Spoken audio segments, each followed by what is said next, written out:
Hey, welcome back, everyone. I know there's still quite a few people who are finishing their lunch outside who will be trickling in, but we want to make sure that we leave enough time to be able to hear from these incredible resources. And I'm just going to introduce you first to our amazing panelist moderator, who is Dr. Lucy Jordan. Lucy is not only an assistant professor here at Hong Kong University, she is really a specialist in social work and social administration. She has a wealth of experience and is really an amazing person to help us think about how we as frontline professionals can really leverage the resources that are available in the community for us. So please join me in welcoming Lucy and the panelists.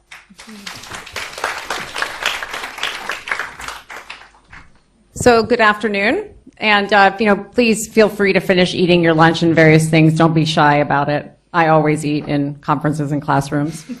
I mean, we're so busy, right? That's how we're doing it here in Hong Kong. So today with this panel, I think it's with each panel, we've really been trying to touch on kind of a different window, into the topic of permanency planning. And as introduced by Aliyah, this panel is, I think, very near and dear to what I see as my specialty, which isn't necessarily Hong Kong, just to be clear about that. Obviously, I'm not, well, maybe you don't know obviously, but I'm not from Hong Kong originally. But in the almost 5 years that I have been here, I've learned a lot about Hong Kong and about its particular, features of its civil society, NGO landscape, the way the government works, all of the way that all of this works around social services, social service design, social service delivery, as well as education. And as we hope that most people here already believe, it takes a village to raise a child, right? It takes all of us offering our different strengths. I think Dave Anderson, brought that up really well yesterday. I really enjoyed the model he presented about how they create an opportunity for different people to volunteer in different ways, depending on sort of what they really have to offer. And sort of creating unique opportunity to be more inclusive in terms of how we address systemic problems such as child protection and permanency planning. And when we think about permanency planning, we often think about the front line, the service delivery, many of the topics that we've been speaking about over the last day and a half. But one of the goals of this panel is to highlight some areas that target specific kind of what we would call substantive services, so providing actual services, but also looking at some of the more auxiliary and capacity building services. So things that are there to help leverage and connect with other resources, both locally and globally. So we hope that after the panel discussion, that people in the audience will have some ideas, again, some concrete ideas about how they could begin to take some of those steps, like was mentioned earlier, to link in with other, perhaps different kinds of capacity building opportunities in Hong Kong, and to increase, the success of your own particular niche in addressing the issues of child protection and permanency planning. So what I'm going to do, and hopefully it will work as planned, I'm going to ask each panelist a question to help draw out some of the areas in their service that are, I think, perhaps useful to people in the room, so that you understand what some of the different community resources are that are ones that are maybe a little outside the box, not the ones you normally think of. And also, how might you be able to access them? How might you be able to access them as an organization to organization? I also realized, though, when reviewing for the panel, that it may be true that some of you wish to access as a volunteer, actually, right? I mean, we talked about that. Again, Dave presented that in his talk yesterday, that just because we work in the sector doesn't necessarily mean that we aren't feeling, kind of called and wanting to offer, some of our time in a volunteer capacity as well. So that actually is, it may even be that someone's interested from that level. So first, I'd like to ask Ms. Mei Wong, who is from the Asian Charity Services. She's the Director of Special Projects and Volunteer Development. And in my previous conversation with May, we talked about how her organization is building curriculum and offering pro bono workshops to help build capacity in the sector. And I was hoping, May, that you could share with us some of the curriculum and workshops that you have already developed, some of your ideas, and also how people can access those services. Yes, of course. Thank you so much, Lucy. Really wonderful to be here. Good afternoon, everyone. And hope you're awake. It's the session after lunch. All right, so I'll start off with a bang. And basically, what we offer Asian Charity Services is capacity building workshops and training to help build up your organization so that you can be fully equipped to scale up, right? Strengthen yourself, and then serve more people whom you really wanted to help. So as you help children, we want to help you. Okay, so this is basically the idea. Now, what way are we trying to do that? Well, we think that organization itself is actually an entity. It is organic. It is a group of people learning to work together, and it needs help as well. It needs nourishment as well. So in business sector, we may call it strategic planning, board governance, fundraising strategy, all these big words. But in actual fact, what really we feel organization needs help in is we need clear direction. We need to work with our funder on the long-term and strategic, directional way. And we need also to have good ways to monitor and keep track of how we are performing, how we are actually using our resources, and so on and so forth. So all these big words actually all translate into a lot of things that you do on a day-to-day basis. And when we develop these curriculum, we really keep in mind that the NGO sector actually has very little time, little resources, and not enough manpower, basically. So we try to translate these curriculum into a way where you can actually think through your issue as you learn how to think through the management problems, right? So you're solving them. We call train by doing, right? That's the approach. And how we do it as well is that you don't do it alone. In this session, we talk a lot about multidisciplinary collaboration. Well, we actually recruit volunteers from the business sector who have certain expertise like legal background, like financial background, marketing background, and so on and so forth. And they come and they work with you to address these issues. Okay, so that's a very, very quick overview of, oh, by the way, most of these programs are offered on a pro bono basis. I think that's important to understand. Yeah, I was going to ask a follow-up question about that.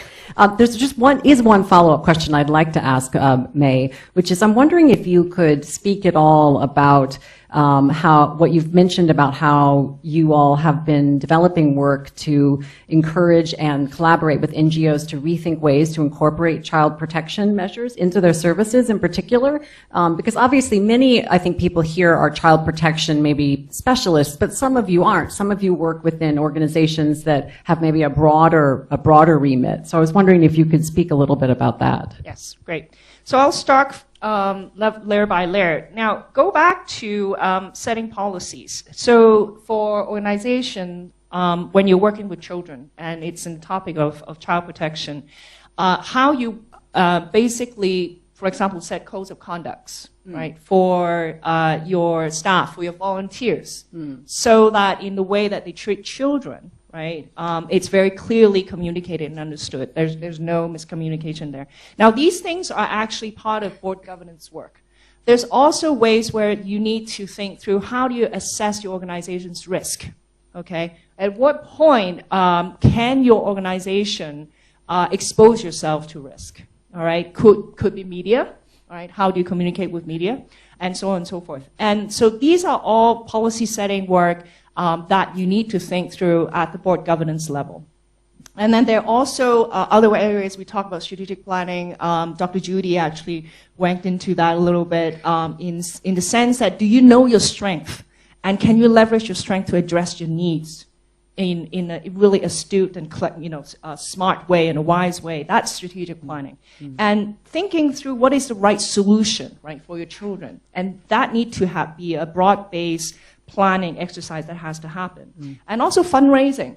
All organizations know donors do not like your administration cost. They just don't like it, right? But if you're talking about writing up your care plan, if you're talking about measuring your outcome, if you're talking about really thinking through how to streamline your processes, these are all administration costs. So how can we communicate with our donors effectively, strategically, so that they will understand, they'll be willing to pay and support you to do these things? And that actually also takes planning and training and so on and so forth. Right. Okay. Yeah, oh, that's excellent. Thank you very much, May. And I do want to ensure that you all know that we will have some time for questions and answers after we hear from each of the panelists. So please do, make a note if you have something you're interested in. Though I have a feeling that as we listen to the different speakers, new ideas will be sparking for thinking about connections between a question you may have earlier. And I think you introduced a number of things already, May, which is excellent. So I think, moving on, I next wanted to ask Dr. Erica, and I'm going to do my best like I do with my students and mispronounce names. So Dr. Erica Liu Wolin, who is the Professional Adoption Resources Coordinator from Adoptive Families of Hong Kong, AFHK. And Adoptive Families of Hong Kong is a volunteer-run organization. So here we're going to want to hear from the experience about, operating and sustaining a volunteer-run organization, the ways that you connect, with different types of interest groups. So, adoptees, families of adopted children, professionals, and also think about how you build a sustainable organization that targets this topical area over the whole life course, right? So really addressing the long-term impact of adoption within families. Thank you, Lucy. It's an honor to be here. I think you've said it well, which really what we feel and believe as an organization is that adoption is a lifelong journey, that historically sometimes adoption has been considered more like a matchmaking process where you take parents who want to have children or want to do something to care for children, and you take children who need a family and you just stick them together and then everything will be fine. It's win-win. But the reality is that adoption is a lifelong journey. It has specific aspects in terms of parenting, in terms of identity, in terms of grief and loss, that all have to be navigated. And parents often don't know this coming into it. Children are often unaware because they're young when this process happens. And so as an organization, we feel really strongly that we need to help the community understand that. We need to help parents understand it. And we need to help children navigate this process. So as an organization, we've been around for over 20 years. We started as something that was a little bit more like a fellowship. We'd have potlucks and parties and things like that. And then over time, we've grown to be a charitable organization that has taken it beyond being a social institution, but also to really think ahead about what is needed in terms of things like trauma-informed care. In terms of these issues like permanency, we're not a legal or social advocating kind of organization, maybe the way some of the other NGOs here have been, and yet we, as parents who've walked the process and as professionals who are helping the families, we have very strong feelings about what is needed. So we've expanded as an organization beyond sort of just parents hanging out together with our kids, and we want to really see a society in Hong Kong that supports and advocates for and respects adopted persons, that would become eventually a research center for adoption in Asia and a world leader in terms of care and compassionate support. When we've looked around, what we see is that actually not many countries around in Asia have an organization like us. They probably do have more of a little fellowship with people who get together, or they have maybe some parents who are affiliated with a particular adoption agency, but nothing quite like what we're doing. So we have big dreams sometimes and low manpower to actually make it happen. But that's why this topic of collaboration is so important. And Mother's Choice has been a great partner with us to do things like help us translate documents into Chinese so that we can take the knowledge base that we have. We just me and one of our occupational therapists, Virginia Spillman, who's also an adoptive parent, wrote together a document called Is Adoption for Me? In preparation for getting families prepared and educated on what it really means to adopt. But we only had this in English, and so now Mother's Choice is working alongside with us to get this document translated at a really high, good quality level into Chinese so that both of us can benefit from having this document. And we have waiting families groups that are now heavily being sort of encouraged by Mother's Choice and Pulang and ISS and organizations to get Chinese waiting families into our organizations to be able to be more prepared. And we really feel like in the long run that impacts permanency, because the reality is that, you know, when we say it's great for a child to go home, whether that means family reunification or to a new home, well, what are they going to? We can't just say they're going to a home. We need to make sure that that home is high quality and that it's well equipped and ready to handle the challenges that they're going to be faced with. And so we feel strongly that we have a role in equipping parents to have realistic expectations and trauma information, therapeutic parenting information, clear developmental expectations. These are the kind of things that we want families to be equipped with. And if we can really move that not only from the expat or the English-speaking sector, but also into the local sector, it's very important work.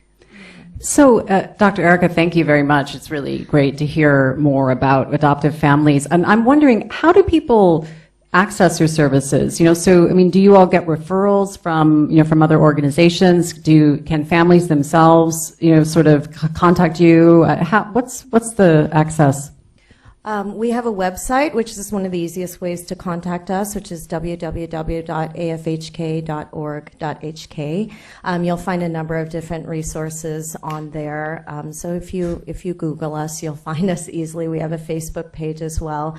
So you can anybody can contact us, whether that's through their organization or as an individual family. And we often get inquiries from curious parents, distressed parents, confused parents, professionals who want to be involved or who just want to learn more, who want to be more attachment savvy, and they will contact us in one way or another. And we get inquiries for volunteers as well, and we're always happy to take those things as well. We're looking for volunteers who want to work with us kind of over the long haul, really, because it's important that they understand the complexity of what we're dealing with. Right.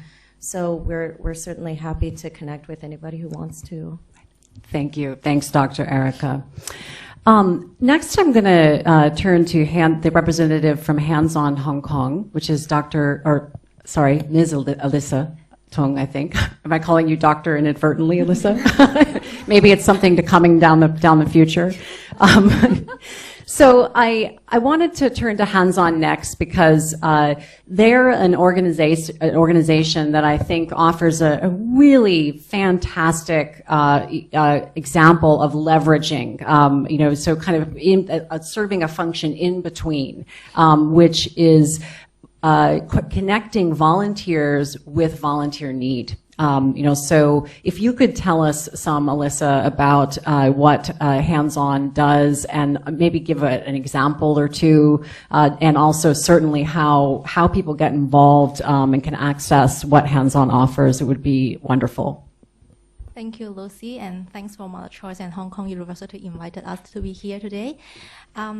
Before I talk about what Hands On Hong Kong do, I would like to share with you two observations that we have been seeing in Hong Kong.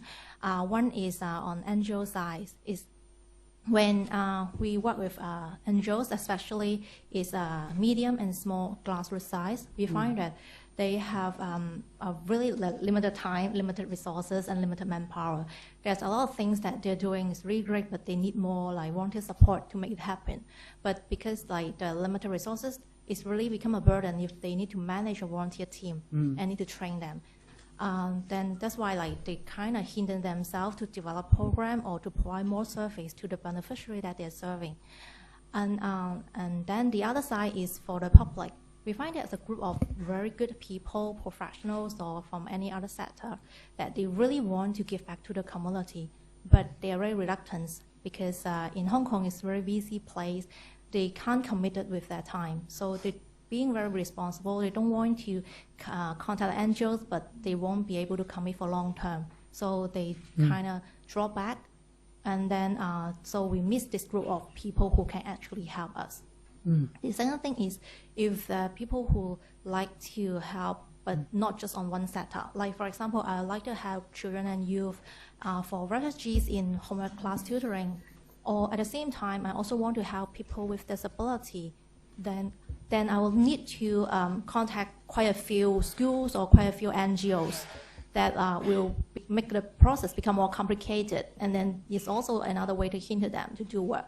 So we saw a group of resources there, and we saw the need there. That's why I want to combine these two groups together, how to pool the resources there to match with the needs from the local NGOs. And this is why Hands on Hong Kong started. So what we do is we provide a very easy to use one-stop platform on our website. People who would like to volunteer, they can come to our calendar to just register, sign up, and whatever, like based on their interest, based on their skill, at whatever time that they are available. Let's say if I can only tell I'm available 2 days later, it's fine. You can just come to our website to see what opportunity is still available and sign up, and then we'll brief you what you need to do and give you a volunteer training, and you'll go to attend a section to help the NGOs that you're interested in. So, and this really helps to ease the burden of our NGOs partner, because what they need to do is contact us, tell us what's your program about, how many volunteers you need, what kind of skill you need them to do, or what kind of preparation we need to help you to prepare. And then on a day, you need not to do anything. On a day, we'll bring the group of volunteers that you need with trained, well-equipped to your program and help you. So one example I always use to tell the people that I met is special school. We work with special school, and then like, you know, if let's say I would take a group of 10 people with students with physical disability with wheelchair to go out, imagine how many people you will need to involve in that program. I will at least need 10 people to take care of the wheelchairs, and also need someone to lead the program and get everything prepared. And this is a massive workload for the teachers. If they have to teach, they have to do administrative work and taking care of the children in the dormitory or school. And then they need to spare extra time on monitoring this volunteer group. That will be a huge work. Especially if you want 10 volunteers coming out to your program, you may at least need to call 30 volunteers instead. So what we come into picture to help here is we eliminate all the workload on this. They just need to give us the details. Then they just sit and wait until the day. We'll bring the volunteers to them. So this is how Hands on Hong Kong is providing the service to motivate the people to be easy to get a volunteer opportunity in one-stop shop, and at the same time helping the NGOs to get this group of resources easily without spending a lot of time on it. Yeah. And how do NGOs get, do they go through a process of sort of signing up with you? Do you know what I mean? And sort of providing, how does that, I feel like I understand if I want to go onto the website, but I'm not 100% sure I understand if I was representing an organization. Could you explain that a little bit more? Yeah, sure. What we do, because we don't want to add up a lot of burden on our NGOs partner, so we do want to keep the process very simple. So NGOs can either call us, call our social workers in the organization, or go to our website. We have an online form.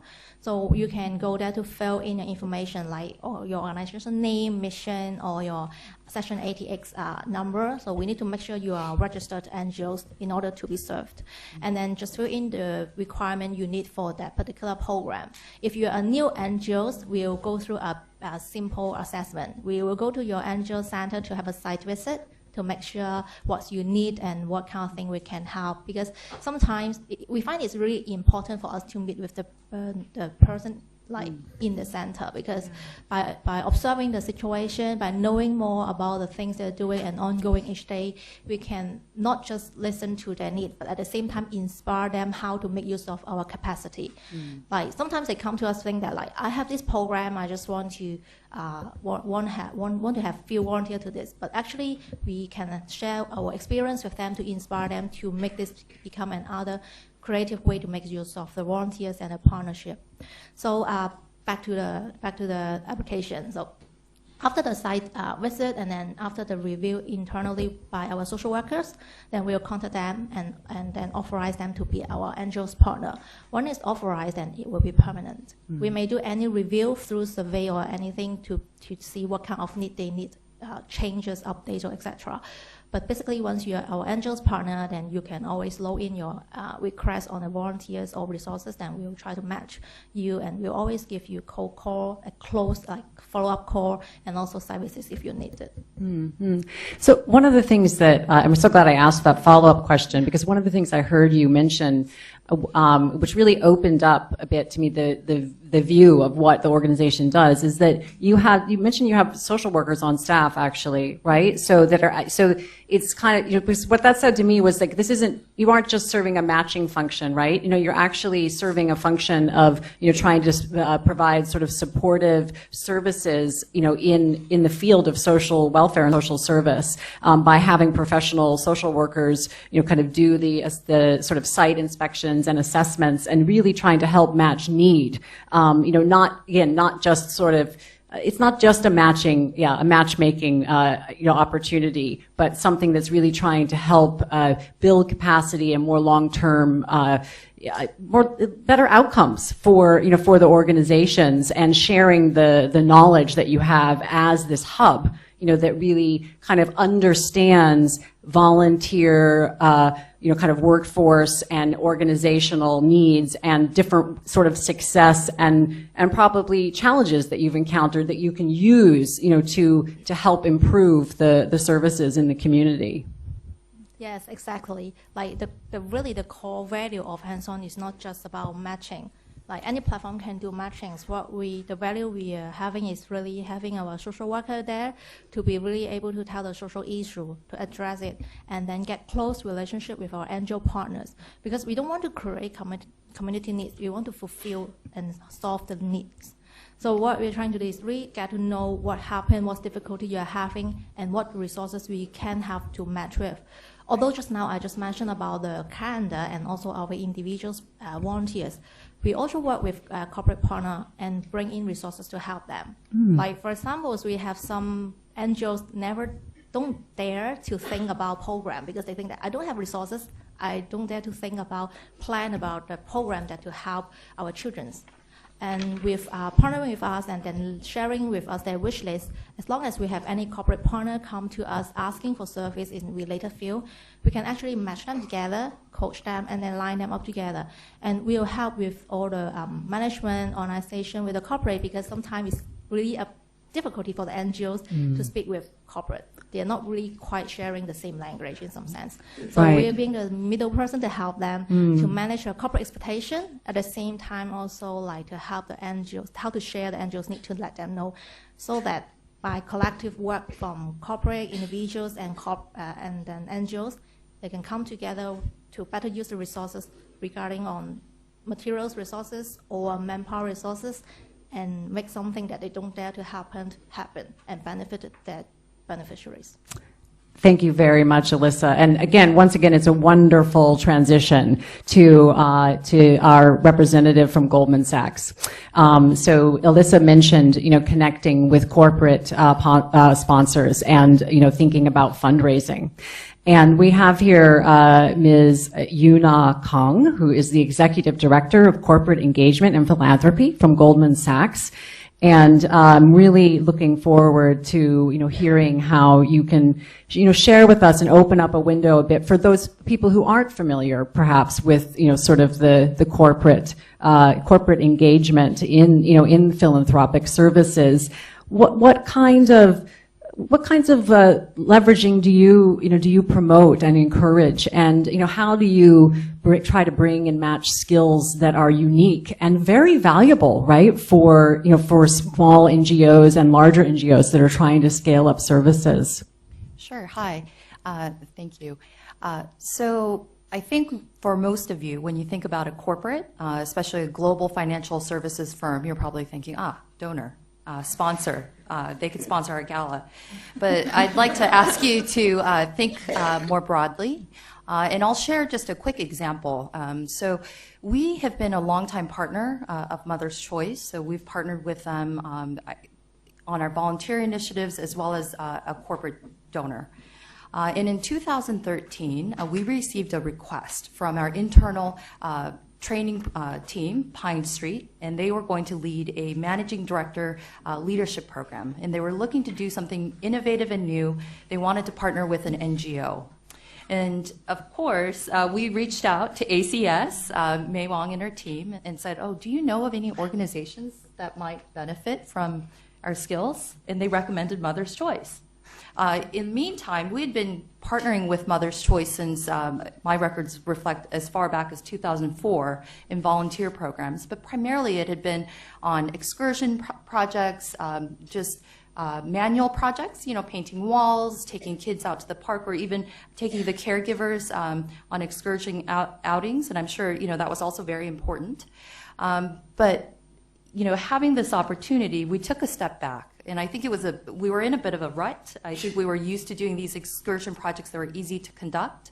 But when we took a step back and we were looking at this managing director population, which is a fairly senior group, we were able to develop a project leveraging their skills. So, and worked with Mother's Choice on 3 core areas. So one was on revamping their annual reports. The second was on looking at their fundraising and trying to brainstorm a new fundraising event. And then lastly, on recruiting and managing volunteers. So you think, okay, investment bank, how are they going to add value? But it was really impressive. So for example, on the annual reports, we had very senior level researchers from our investment research division who look at annual reports as their day job, and they could use their corporate skill set to then look at, in the nonprofit context, to revamp and make some recommendations for the annual reports. Another example is on the fundraising event. So trying to develop a new fundraising event. The team was very creative, of course very competitive as well. So one of the ideas they came up with was a stroller derby, where you take kids on strollers and you race money. And I think that idea eventually evolved to the walkathon. So we can't take full credit for it, but again, so this was really a game changer for us. It was the first time we've engaged Mother's Choice in this way. That model was so successful, and I'll have to defer to Mother's Choice on the impact to the organization, but I know our employees have continued to volunteer. I think our technology division has adopted Mother's Choice.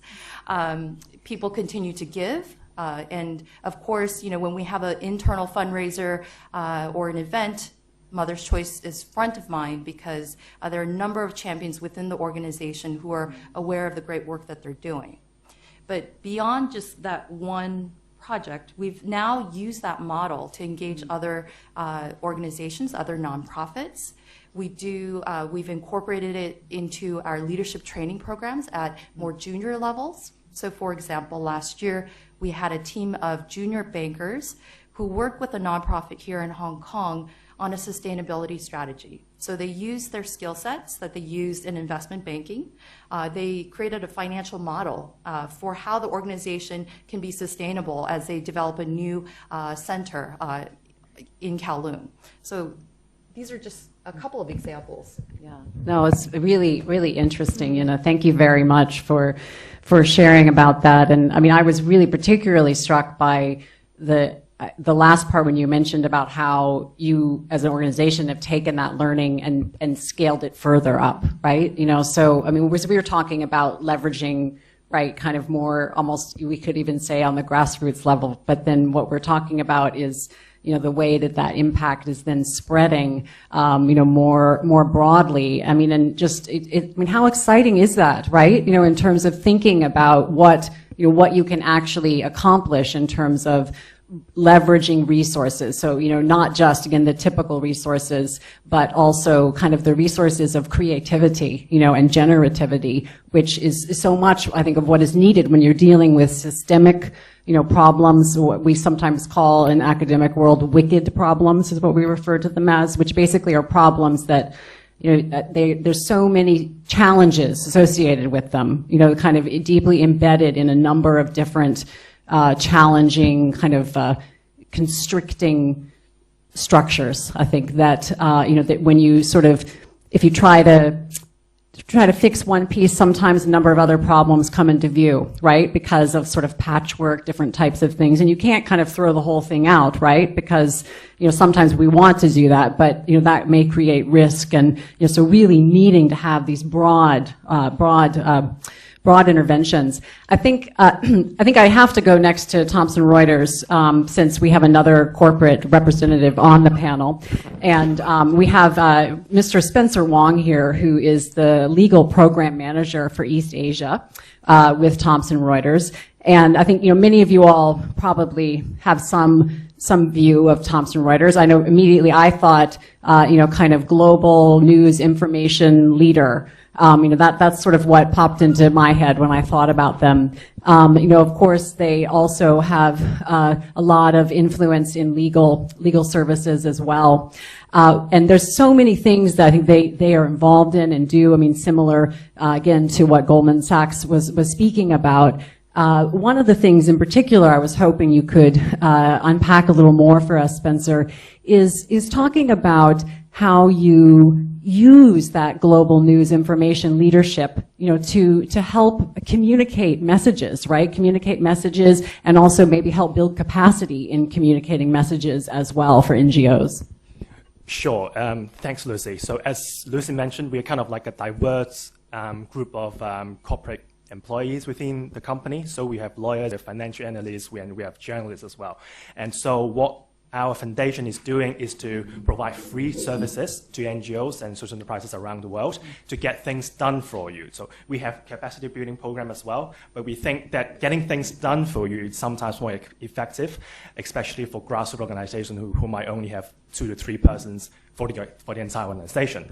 In terms of the media side of things, we have around 140 journalists, full-time journalists around the world, managing our public interest news channels. So it's a separate news channel from Reuters News Agency. And everything that is on the news channel is about public interest or socially minded issues. For example, climate change, human rights, property rights issues. So all our journalists will be covering news reports or interesting stories down to even the beneficiaries. So we will send photographers to India to understand about the forced child labor issues over there. And we also try sending journalists to Thailand to understand the forced marriage issues in their country. And then we come back with a series of snapshots and special features, putting it on our news channel, which is called news.trust.org. And is connected with the broadcasting channel of the Reuters agency. So news reports coming out from our news channel will be able to be seen by all the 10 billion audience around the world because it's connected with our main broadcasting channel. So that is one of the advantages of coming to us with your press release or research reports, because we will try to make sure that we will get the global audience and see your things. And then the other side of the thing, apart from editorial coverage, photography coverage or video coverage, is our media training programs. We are not yet doing this in East Asia. We are mainly doing this in the US and Europe. We have journalists, experienced journalists, and also PR people coming to speak with the NGO managers to sort of like an interactive workshop to engage them to see how they can improve their process of engaging media. Because very often we understand that you are social workers by training. You might not be able to know how journalists think how do they assign assignments? How do the editors know when is the best timing to go to do an assignment? So we have some sort of like these sort of secret clubs in Europe where we have experienced journalists talking to you to tell you when is the good timing to pitch for a piece of news, because usually it's because of political events. Sometimes it's usually better to announce your report at a certain period of time rather than, just any time of the year.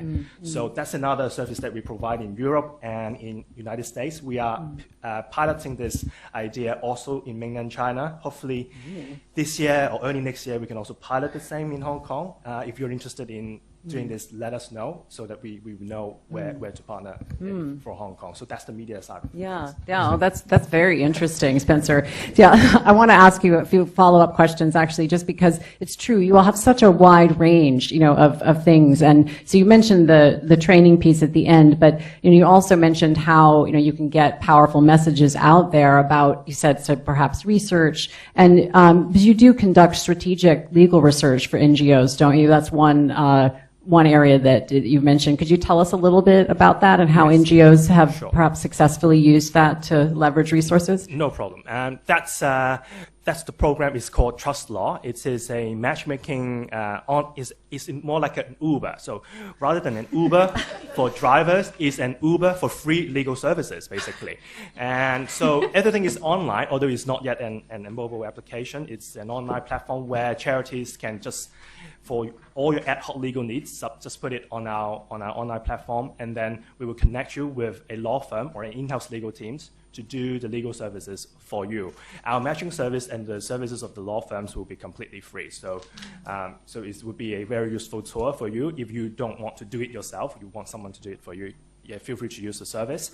And then and now, apart from the general day-to-day operational legal stuff like reviewing contract, drafting your child protection policy or manual, we also do strategic legal research. So usually it is a cross-jurisdictional research where we partner with one lead international law firm and then one in-house legal team, and then identify the legal gaps within a local jurisdiction. So, for example, we are currently doing a research on linguistic minority children in Hong Kong with Zubin Foundation, Linklaters, and JP Morgan.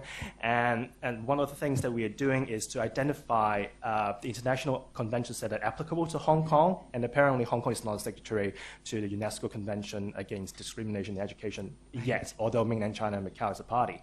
So that is a gap that is worth looking into closer. So we have the legal team to look closer to see what are the main legal gaps within that particular area. And then we also engage lawyers in other jurisdictions, like in the UK, in the US, and in Singapore, to see how they deal with a similar issue with regards to linguistic minority children over there. Because in Hong Kong, when we talk about linguistic minority children, we're talking about non-Chinese speaking children. But in other countries, probably the problem is slightly different. So we want to look at what are the best practices in other countries. And then we use this international law analysis and also the comparative legal research as a guide to advocate for law reform in Hong Kong. And it's the good timing this year because it's the CE election. And Zubin Foundation, they have done an amazing advocacy job and in getting Kerry's and also John John's and also judges' consent on at least look into this particular aspect. So I think this is the thing that we do for. Yeah, no, I mean, one of the things that that I heard there that I thought was so interesting too is, again, at this conference we've been talking a lot about, sort of how do we bring together, different professional groups to, to work together. And, you're talking right there about a sort of matching, it's a service that's providing matching between, legal expertise and NGOs. So, it's kind of a resource that sits there at the center of one of the main things that we're exploring in this conference about how to really bring those things to bear and how to operationalize, child rights law, in our NGO structures and practices. How do organizations get involved? If they, how do they sign up? Yeah, thanks for giving me the promotional opportunity. It's super easy. Just for the media side of things, just give me an email. For the Trust Law program, the application form is on apply.trust.org. So it's really easy to remember. Apply.trust.org. Thank you, Lucy. Because I want everyone here to, because they all have services to offer, to be promotional. But I think we also had talked about having a resource table somewhere where there were going to be pamphlets. And I'm completely forgetting where we said we were going to, it's downstairs. Okay, thanks. So there is a table downstairs where there should be some pamphlets and different material available about the panelist organizations today, if you're interested in looking things up there. So thank you, Spencer. I'm next going to zoom down sort of to the grassroots level. I'm going to come to Ms. Soda Tellis, who is the area director from Hong Kong Young Life. And there's a couple of things I'd like you to share about the experience of Hong Kong Young Life, Soda. One of them is, that we were really struck by in planning for the conference, which is thinking about how organizations can, on the grassroots level, can leverage, so I would say both tangible and intangible. So what I mean by intangible is not necessarily financial resources, but of connecting with religious and spiritual organizations. So Young Life is an organization that is affiliated with a Christian denomination. But of course, there's many organizations that are affiliated with a wide diversity of religious organizations that do an incredible amount for social good, right? So, they bring in values that are, related to different religious perspectives, as well as the people, globally that are connected within those faith practices and beliefs. So I was wondering if you could share a little bit about what Young Life does to address, issues with permanency planning, but I guess also, share some about the connection that you share with broader faith group for the group. Yeah. Hi, my name is Soda, and I'm so glad to see all of you here today because myself and my colleague Katie, we are just so excited to learn from all of you. There are so many things that we are doing differently and just for the greater cause of people that we really care, and the kids and the families and the girls that we really care. I myself is a Young Life leader. So I work in Young Life, but I also volunteer.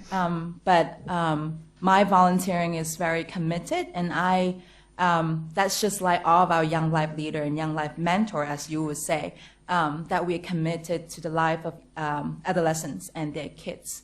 The reason why we're here today with Mother's Choice Conference is because Mother's Choice has been such a great help for the success of Young Lives, which is one of the ministries that we do under the big umbrella of Young Life. We work really closely with teen moms and their kids. Let me just give you a very quick picture of what we do as an organization in Young Life. We do 4 C's. First thing is contact work. It all starts with contact work. It all starts with a committed adult like myself and all the other Young Life leaders go into the world of adolescents and the moms and the kids to care for them, to get to know what they like, what they do, so that we know their schedules and we can create time to hang out with them. The second C is club, which we call a party with a purpose. Everybody just want to have a little fun and wanted to be known and be cared for and be loved. And that's what we do in club, that we just have fun together. All the Young Life leaders and our moms have fun together with their kids, and we eat, we sing, we play games, and then we share what we really believe. And sometimes we share parenting advice, and sometimes we there were times where we invite people that work in Mother's Choice to share, just advice to our girls. And that's where it all starts with club. And the third C is what we call CAM. If you go downstairs to see our booth, we have some pictures, and those were all taken in our camps. It's really exciting that at the end of this month, we will have our first Young Lives Camp, which will bring 16 moms and their kids to Brickfield Village to have our first camp. And hopefully through camp, we experience something that really special together in, just spending time with each other, that we all can build deeper relationship. And the last thing is campaigners. What we call is a place to learn and grow and to question. We know through building relationships, all the leaders and the moms, they open up and they're able to share lives. And we say our leaders earn the right to be heard.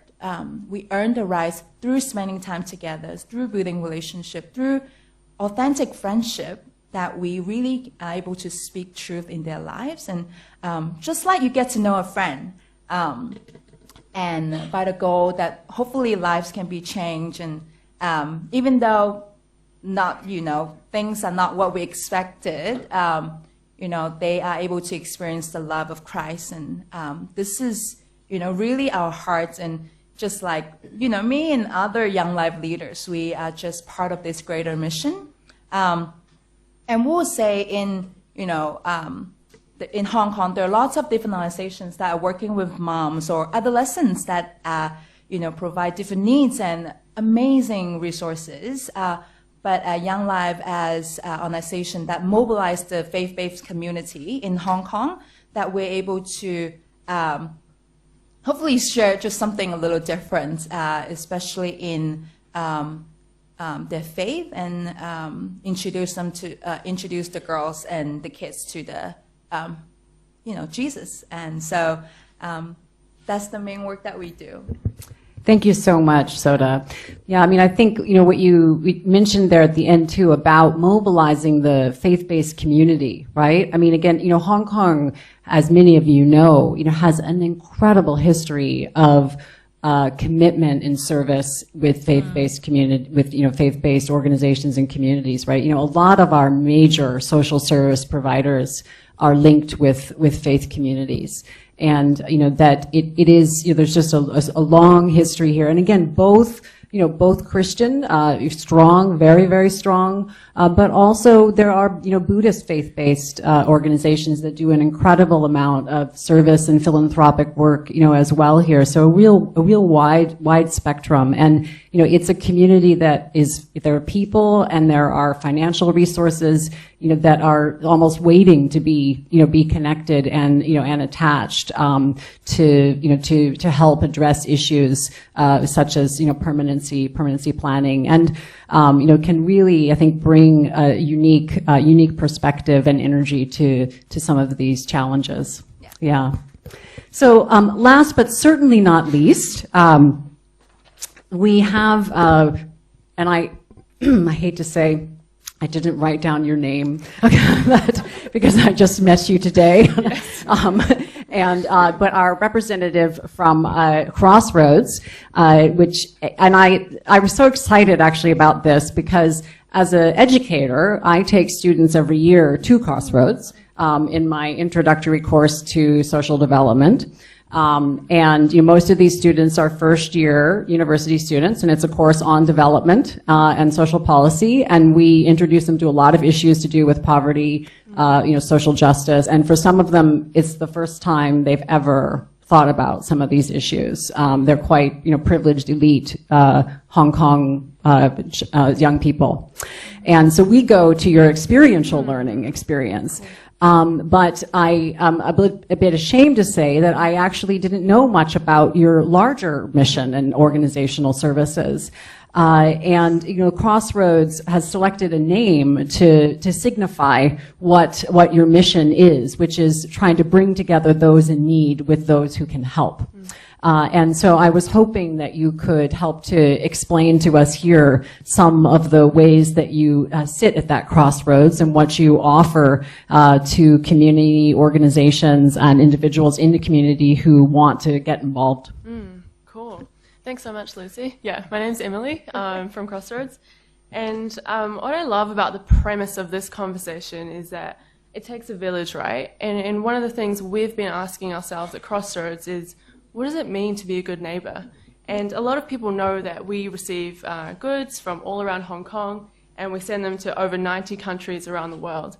But actually, 60% of the goods are going back into the Hong Kong community. We have 5 to 6 families coming each day to get goods that they really need. And so actually our largest group that is receiving goods is coming from social workers just like yourselves, referring their clients to us, and then they come and they receive goods. That can be anything from the most needed item, which would be bunk beds, and to furnish their homes. They get public housing maybe, but then they don't have anything to use and to live in. So that's one of our main goals with that. But then we realize that the system, it's a little bit broken, it's a little archaic. We tell people they have to come out to Gold Coast near Tuen Mun, and when we say that, they say, "Oh, it's like going to China." Oh. So we don't always have, which is fair. That's a fair comment. And then we looked around us and we saw everybody's on their cell phone, and we thought, that's fair. That's Hong Kong. And we thought, why don't we create technology using our smartphones so that people don't have to come out to Crossroads anymore? So we're in our first stage at the moment of an app called Good City Hong Kong. And for this app, you can, write that down. That's good. Like it. Take a photo of a good that you want to donate. And so that's our first stage at the moment, is that we've worked with GoGoVan. They're taking a photo of a good, it gets picked up by GoGoVan, and it comes out to Crossroads. The next step, the next phase that we're creating at the moment is getting social workers and NGOs on the other side of that app, so that you can say, actually, I want that good. That'll be good for my organization. That'll be good for my client. And our hope is that by 2019, so 2 years away, 5,300 households will be receiving goods annually through this app. So that's very much like you were saying before, an Uber. So this is our Uber. We all have an Uber here. This is our one. And our Uber is connecting resources to households and to NGOs. But the other thing with the NGOs is, why don't you look at your 5-year, your 10-year goal, and what good resources do you need to scale up? And maybe we can help and be a partner with you in that way. You did touch on the experiential programs. So we do also provide experiential programs. And the idea for those is to uncover some of the complexities that we have when it comes to development. There are many layers upon layers upon layers of complexity, and we want to break some of the big myths. When you look at something like the refugee crisis at the moment, and you hear a number like 60 million, it doesn't really mean a lot. It's a huge number. I would say if I hear 5,000, it feels about the same, both big numbers, really different.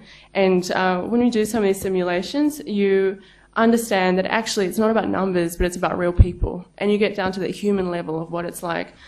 So we do offer simulation programs, and we encourage NGOs to also partake in them, and to get an even greater understanding of the work very good work that you guys are doing. Thank you so much, Emily, and I do apologize for not having written your name on my note sheet here.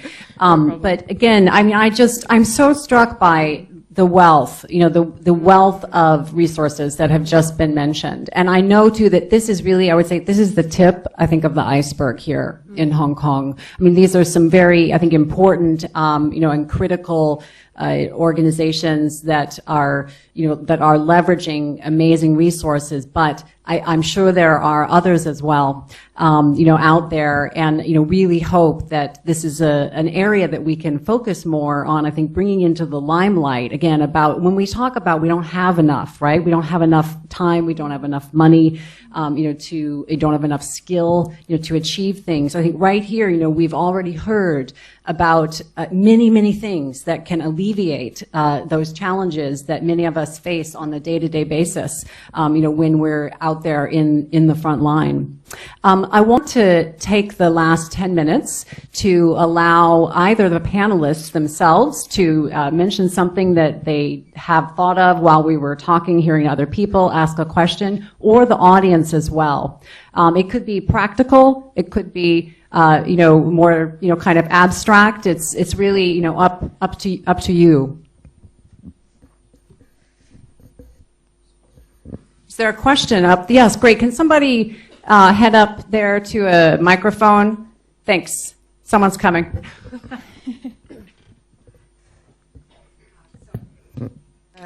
Can you hear me? Yeah. Yeah. Sorry, I know I'm asking a lot of questions today. Go for it. My question specifically was to you, Alyssa, but all of you in general. Working in other jurisdictions, when you A, employ staff, and B, particularly employ volunteers to work with children, vulnerable adults, you have a criminal history check, you have an enhanced criminal history check. That doesn't really exist as a concept in Hong Kong. So I'm just wondering what checks and balances you put in place with the volunteers before you send them out, just to make sure that everything is above board. Thank you. Thank you for your questions. It's a very good question. We base on what our NGO needs to set the requirement for recruiting volunteers. Yet that now in Hong Kong don't have a real child protection policy to restrict the volunteer to work. But now like how we do is we work with our NGOs needs, and based on the social workers criteria, like they are the professional to judge what is the risk the organization can take and what's not. So let's say the opportunity for them to go out is I bring a group of children and their parents out, and we have enough social worker be there that day to monitor them. So even the volunteer don't have criminal background check, it's fine if that's what they think, then we just recruit volunteers without any criminal check. But if let's say that there's a one-to-one service, or there's a mentor service that we won't be able to be with them all the time, then they require some interview or require like a criminal check or even sexual check before, then we'll require all this to them. So we will be set up all those requirements. So volunteers who sign up to that particular program, they have to pass through all and then commit to all that in order to fulfill that one. Yeah.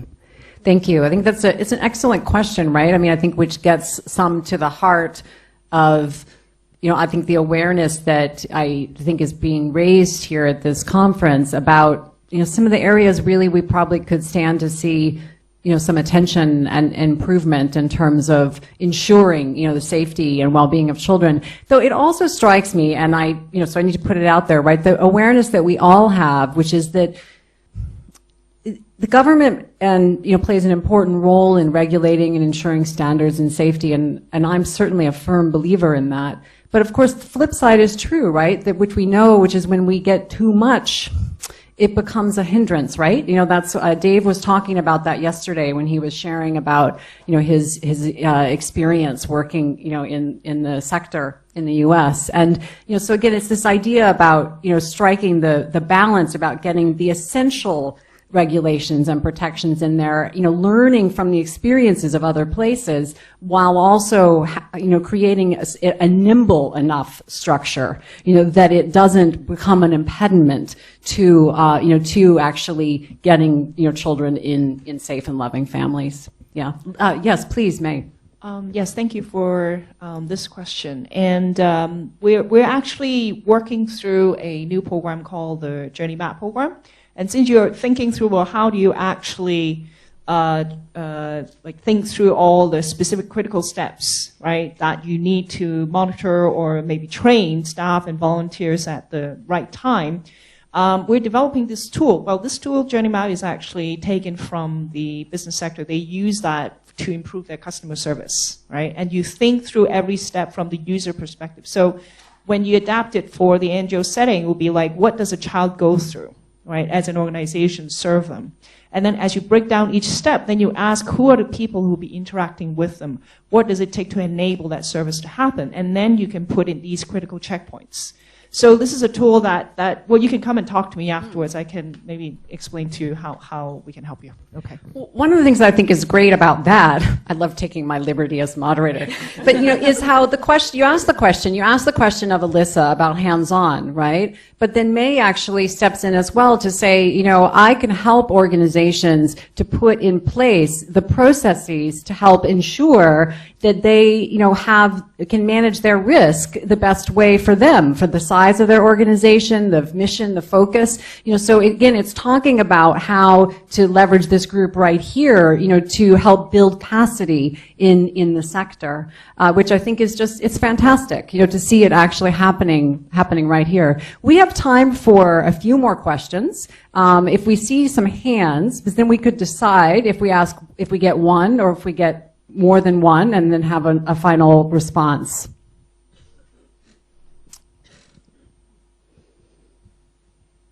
I like to give a little time. I always tell my students I'm very patient, which isn't really true, but I know how to practice it.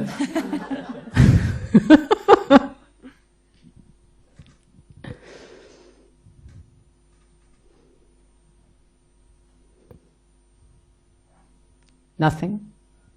Cliff.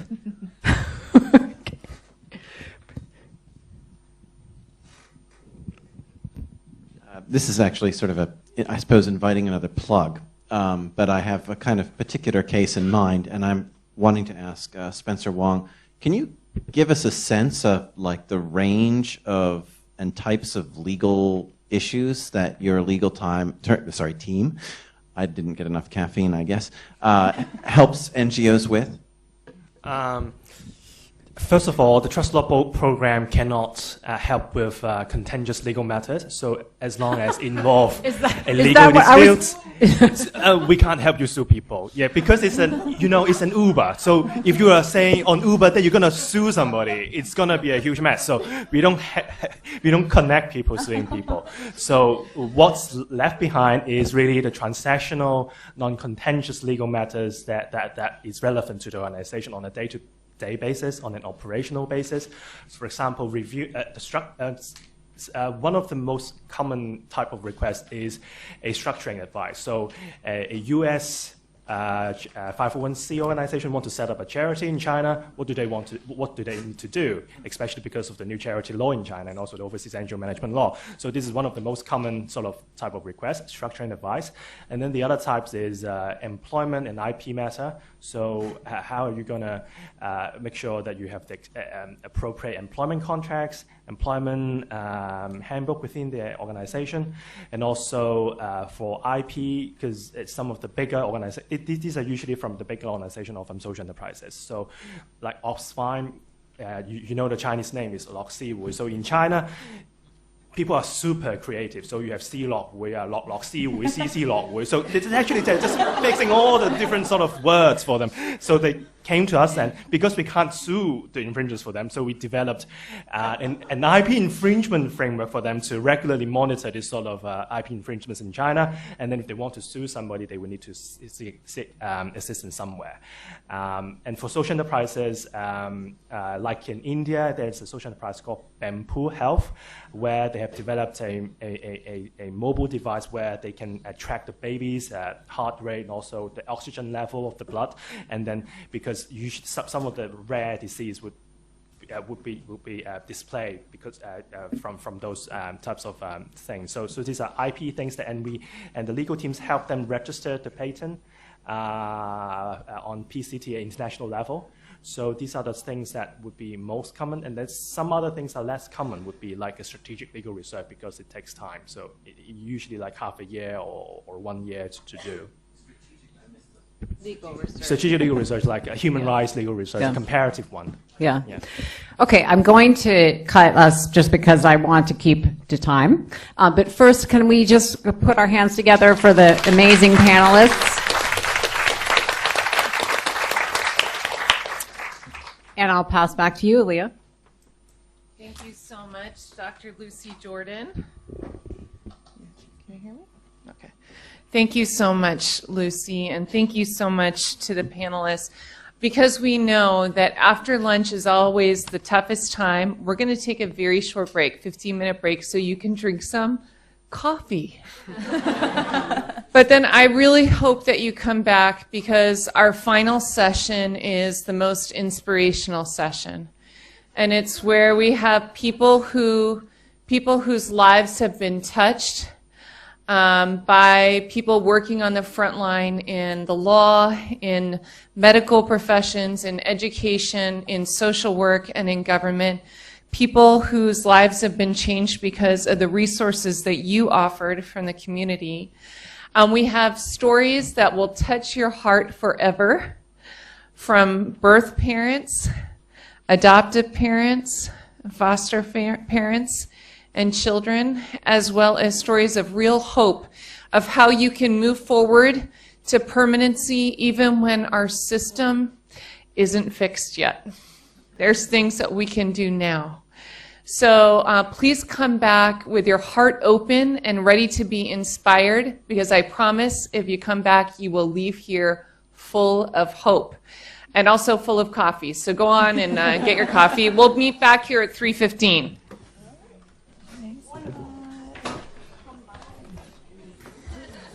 Thank you so